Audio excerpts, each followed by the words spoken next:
we are getting into the winners and losers for Detroit Lions 2023 first week of training camp. And we're going to give reasons why they're winners and examples, and reasons why they're losers, examples that as well. Let's go ahead and get into it.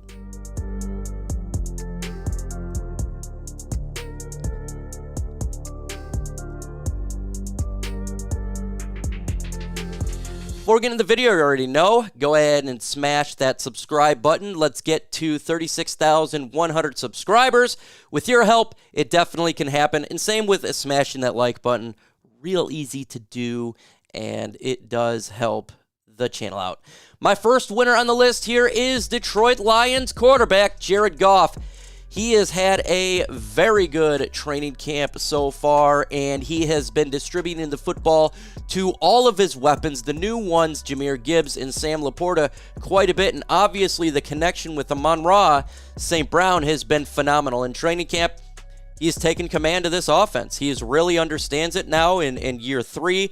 Him and Ben Johnson has been really efficient. The ball is barely touching the ground ever.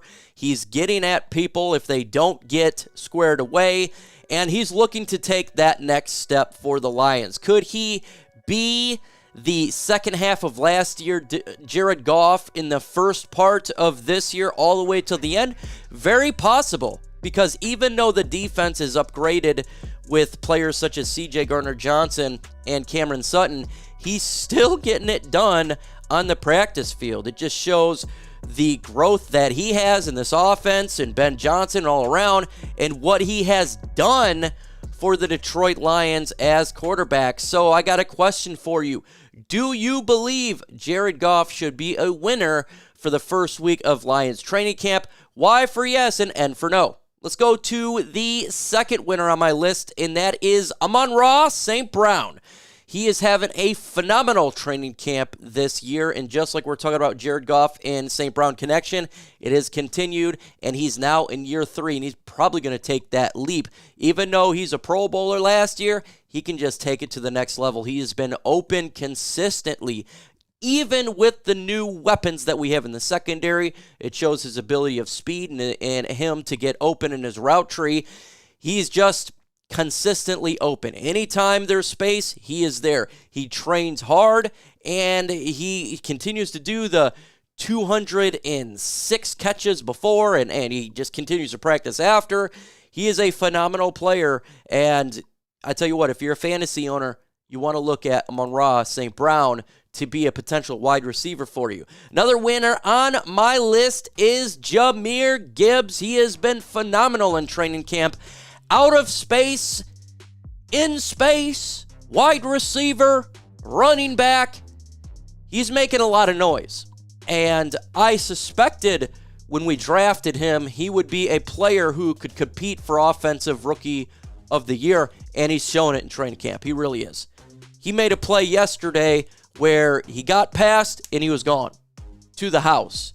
This is the type of speed and big play that Gibbs can make for the Detroit Lions. This is what he's doing in training camp. And for him to get that connection with Jared Goff out of as kind of a wide receiver already and understanding the playbook the way that he is phenomenal.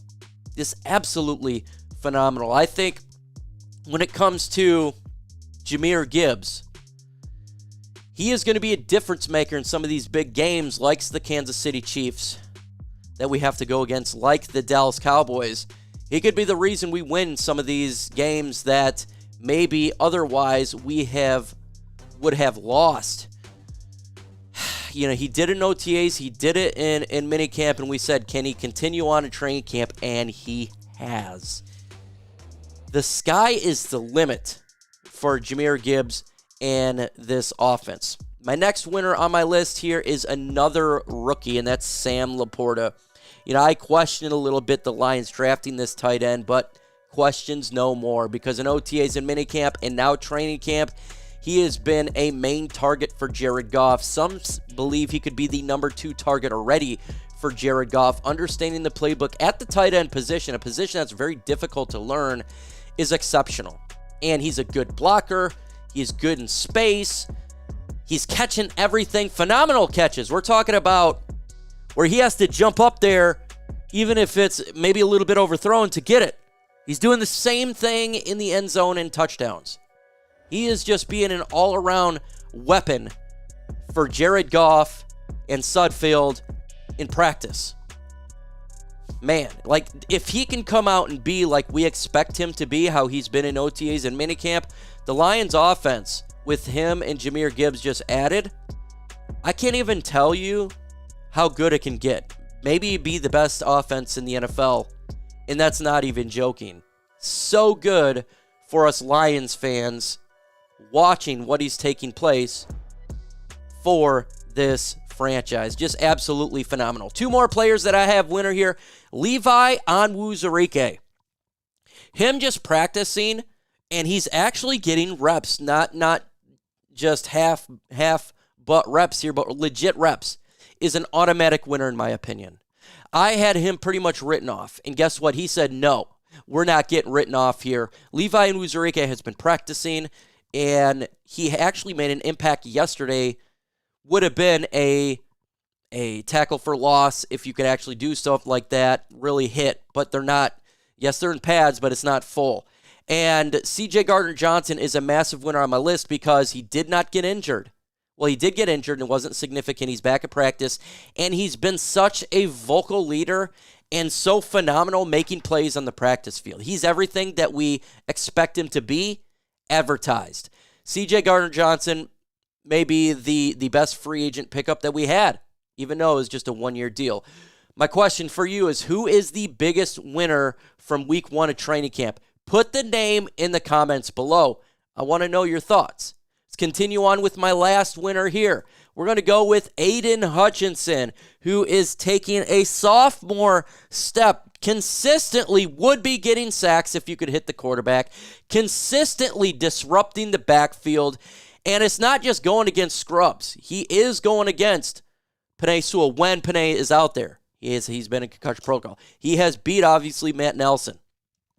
He has been a disruptor for the Lions defense, and it's awesome to see his growth, and I expect him to get 15 sacks this year. That's how much I believe what he can do for the Detroit Lions.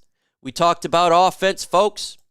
We talked about winners, folks. It's time to talk about some losers. And in this losers list, it's not necessarily they're straight losers, but they're not doing so good, or it's an injury and the trending direction is going downward. For the first loser on my list is Shane Zylstra. He just went down. It looks like a significant injury, season in jeopardy. And before he even got injured, he had a tough time making the Lions 53-man roster because of the addition of Sam LaPorta and James Mitchell, who is in second year.